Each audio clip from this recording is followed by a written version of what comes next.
राम राम बच्चों, मेरे चैनल में आप सभी का स्वागत है। मैं रंजना गुप्ता ढेर सारे प्यार के साथ आप लोगों के लिए फिर से कहानियां लेकर आई हूँ। माफ कीजिएगा, अभी मेरा स्वास्थ्य ठीक नहीं चल रहा है तो मैंने 1 महीने से करीब कहानियां नहीं डाली हैं, लेकिन फिर से शुरुआत करती हूँ। आज की कहानी का नाम है घमंडी मूर्तिकार। एक मूर्तिकार था। वह पत्थर की बहुत ही अच्छी, सुंदर, सजीव जैसी दिखने वाली मूर्तियां बनाता था। उसकी कला के चर्चे बहुत दूर दूर तक थे, तो इसलिए उसकी मूर्तियां जो थीं वो देश विदेश तक भी बेची जाती थीं, जिससे उसे अपार धन मिलता था। और उसने कई पुरस्कार भी जीते थे। कोई भी कंपटीशन होता था मूर्ति बनाने में तो उसमें वह जीतता था और बहुत से पुरस्कार मिलते थे। इस कारण उसको बहुत ज्यादा घमंड भी हो गया था कि मेरे जैसी मूर्ति कोई बना नहीं सकता है। अब इतनी प्रसिद्धि, इतनी धन संपदा देखकर हर किसी को घमंड आ सकता है। किसी को जल्दी आता है, किसी को देर से आता है।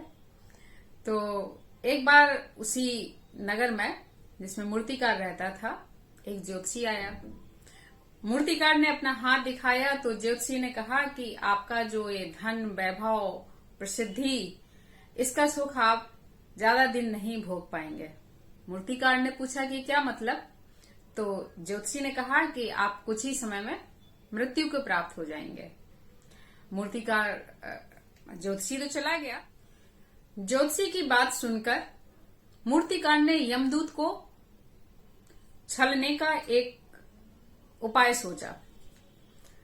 मूर्तिकार ने क्या किया कि अपने जैसी 6 मूर्तियां, हूबहू जैसे खुद था वह, वैसी ही 6 मूर्तियां बनाई। बड़ी जतन से बनाई थी, तो बिल्कुल मूर्तिकार जैसी ही दिख रही थी।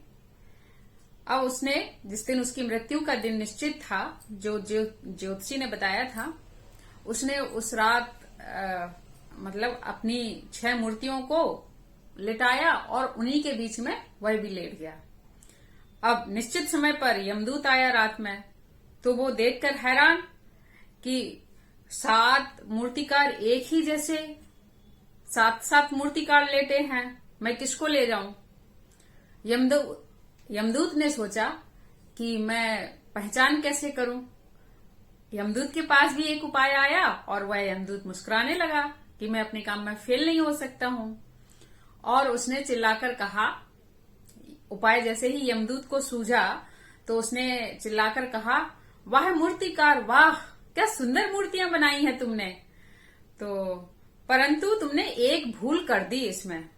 अब मूर्तिकार को तो अपनी कला पर बड़ा घमंड था कि मेरे जैसी कोई मूर्ति नहीं बना सकता, और कौन है जो मेरी कला में कमियां निकाल सकता है। तो मूर्तिकार गुस्से में उठा और तमतमा कर बोला, कौन सी भूल की है मैंने? तो यमदूत बोला, यही भूल की है तुमने।